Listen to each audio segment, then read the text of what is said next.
নাজিৰাৰ গেলেকীত পৰম্পৰাগত লখিমী পানী তোলা সবাহ উদযাপন ১৬০১ শকতে স্থাপন কৰা আহোম স্বৰ্গদেউ দিনৰে গেলেকী ১ নং লাহন কম্বৰ নামঘৰত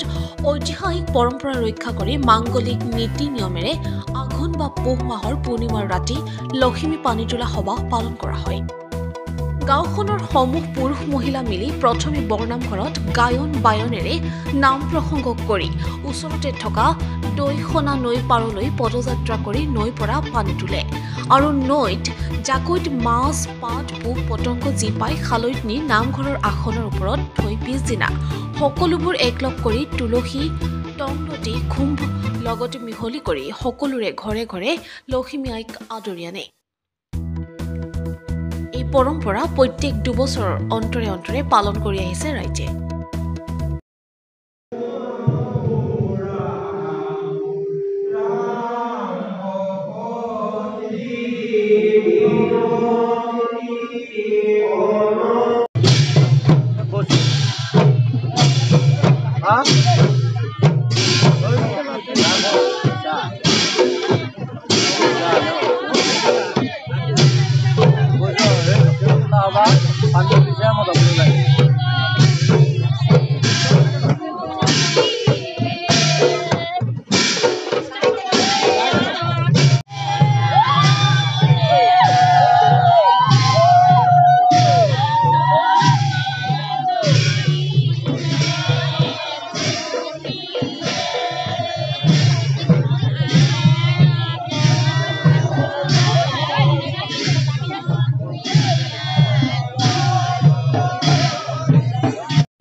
ধৰণৰ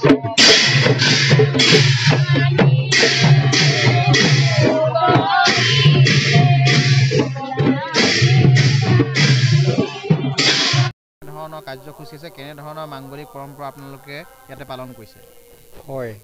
আমাৰ এইটো 1 নং লাহন গাঁও বৰনাম বুলি কয় আৰু এইটো এই 1601 শকত আমাৰ এই নামঘৰটো স্থাপিত হৈছে আৰু উপৰিসকলে বা পৰম্পৰা আগৰ পৰা এই মানে লক্ষ্মী তোলা সভাটো পাতি আহিছে ইতিমধ্যে আমিও পাতিছোঁ আৰু সেয়েহে আমাৰ ইয়াত মহিলা পুৰুষ উভয়ে ইয়াত আমি জড়িত থাকোঁ আৰু আমাৰ লগতে আমি ইয়াত আমি আমাৰ লক্ষ্মী মাতৃক আমি আগবঢ়াবৰ কাৰণে পুৰুষ মহিলা আৰু ইতিমধ্যে আমাৰ গায়ন বায়ন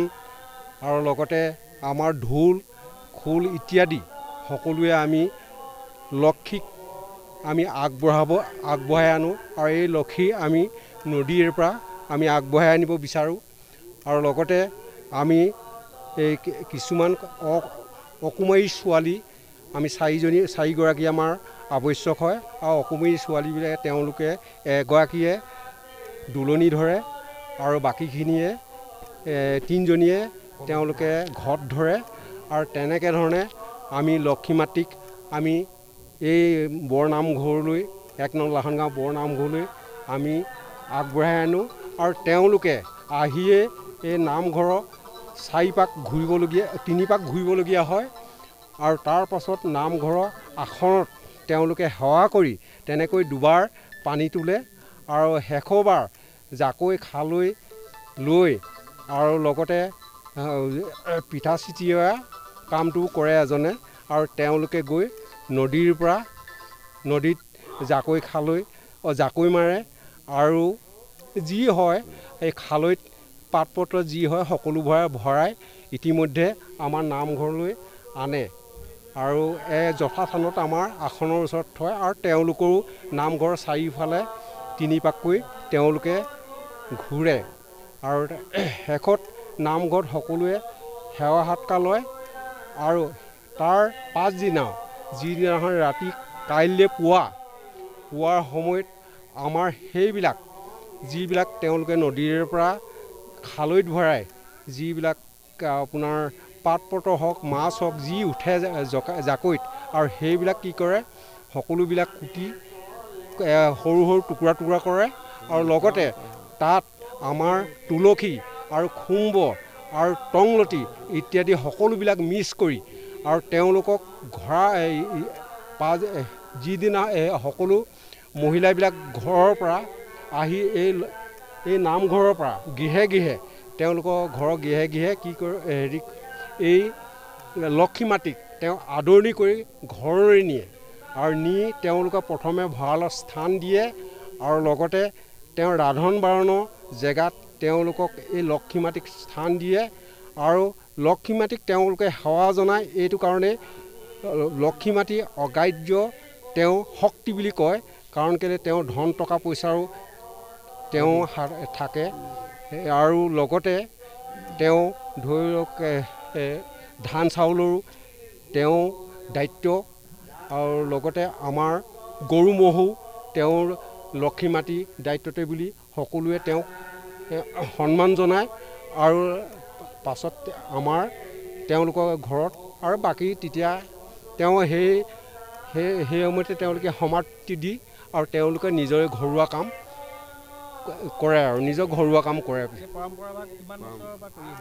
আজি পৰম্পৰা আমাৰ নামঘৰটো যেতিয়ালৈকে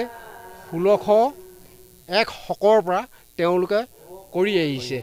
অতীতৰ পৰা কৰি আহিছে এতিয়াও বৰ্তমান আমি তেনেধৰণে কৰিয়ে আছোঁ আৰু এইটো আমাৰ 2 বছৰৰ মূৰে আমি কৰা হয় আৰু এই মাহটো হয় কিন্তু আমি আঘোণৰ মাহ ধৰা হয় পুনি মাহত আৰু পুহ পুনি মাহত আমি পালন কৰা হয়। ঠিক আছে।